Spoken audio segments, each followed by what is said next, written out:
to our coverage of E3 2014. This time we're doing EA's conference. I'm Hatok. And I'm Ernesto. Let's go. So EA's conference felt pretty insubstantial this year. They started strong with a pretty cool video about Battlefront, but they announced it last year and they still have pretty much nothing to show you. Yeah, they said it's going to come out spring 2015, so we've still got about a year.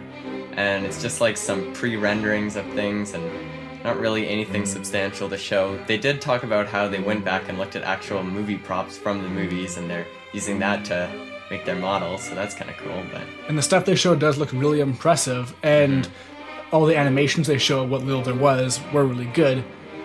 But it's probably not actually going to carry over into the actual game, because that's the thing, you're this early in the game and that's all you still have to show, like, and I don't know, you had this long to work on it and you're still just talking about this? yeah. So the person from Bioware came on and said that they had 3 games to show us. Game number 1, Dragon Age Inquisition, which they just showed at the Microsoft conference right before that. Yeah. But this time they had a live cello player or something like that, so that's different. They also showed a few new things. There's like a tactical camera view kind of thing you can get going with that. Gives you more strategy, I suppose. You can switch between players by the looks of things. Game number 2, Mass Effect. Ooh. They didn't show anything. Like, There's absolutely nothing. There's like some environments, and there was one model that had like a test animation play. Yeah. They didn't have any specifics. It's like, oh, we're gonna make a new universe with new people and new people you can love, and we listen to our fans. So I guess the ending will be good. You can fly from one planet all the way to another planet on the other side of the galaxy now. And apparently we're gonna be surprised by how big it is. Yeah. And number 3, nothing.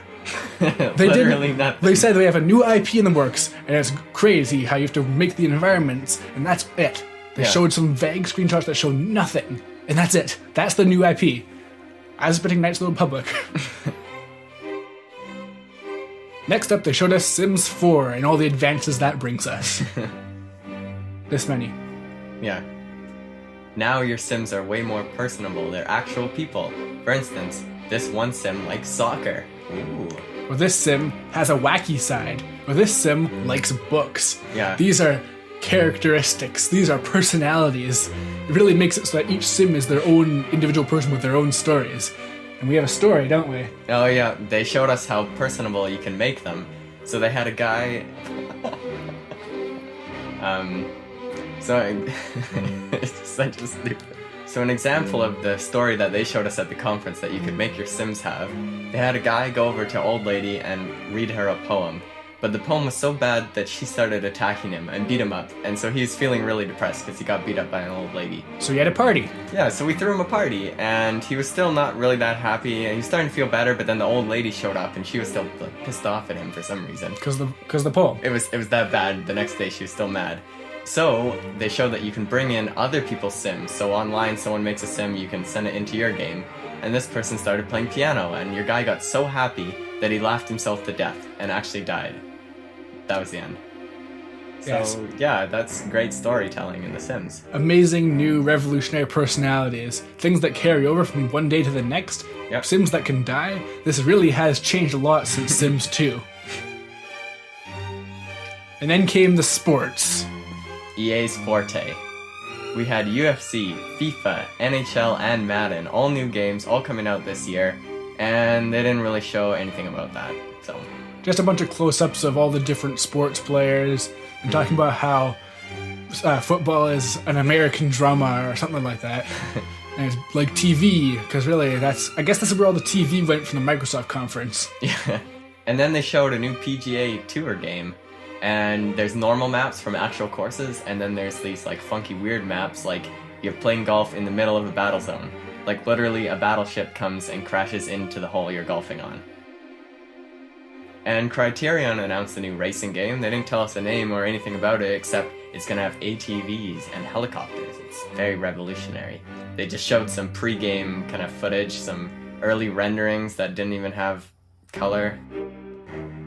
Then they showed off Dawngate. I don't play MOBAs. Looks like League of Legends kind of, but I've heard that's better than League, so that's good, I guess. And then came the much-awaited Mirror's Edge 2. Seemed like Mirror's Edge 1, honestly. They didn't really show that much. Very pre-alpha footage, apparently. And they talked about how her character design has to represent her as a person, how strong she is, or something like that. After all, she's getting her eye tattooed, and that shows her a strong character. And for the grand finale, they had Battlefield Hardline, which actually looks really awesome. It's a 32-player heist kind of situation. Cops versus robbers. It's not actually a heist. They just say it's cops and robbers, which, by the way, really original game there. It's still exactly like Battlefield. It's just like, say, oh look, now you're a cop and a robber. It changes everything. Also grappling wires. Grapple hooks, which kind of are cool. And that's it. That's all that's different. You're trying to pretend it's more different by saying it's not like a normal like war thing. I don't know. It still looks really fun. I would buy that game. And they announced that there'll be a closed beta for it just for PC and PS4. No Xbox One. Which is really weird. You think everyone would want to get it for Xbox One. That's what everyone gets shooters for. Yeah. So yeah, overall EA's conference was kind of, well, they didn't really show us anything. It was all pre-alpha stuff. A lot of just, oh yeah, there's going to be a game. It's going to have like Trust this. us, there's a game and it exists. Yeah. We've been working on it for 2 years. Here's some footage of a thing. Look, an environment, and that's it. That's all we've managed to make in a year. Like, why show it if it's all going to be pre-alpha footage? They have nothing else they could do? The only thing that's coming out in a timely fashion is the sports stuff. Yeah. That was the least impressive stuff by far. And it wasn't like they're even announcing big games we've never heard of. It's all things basically that we already knew was going to come out, so nothing really new. And for the games that we didn't know anything about, they didn't show us anything, so just nothing even name. worth getting hyped over. Yeah. So overall, not the best conference. Sorry, EA. Looking to be the worst, honestly.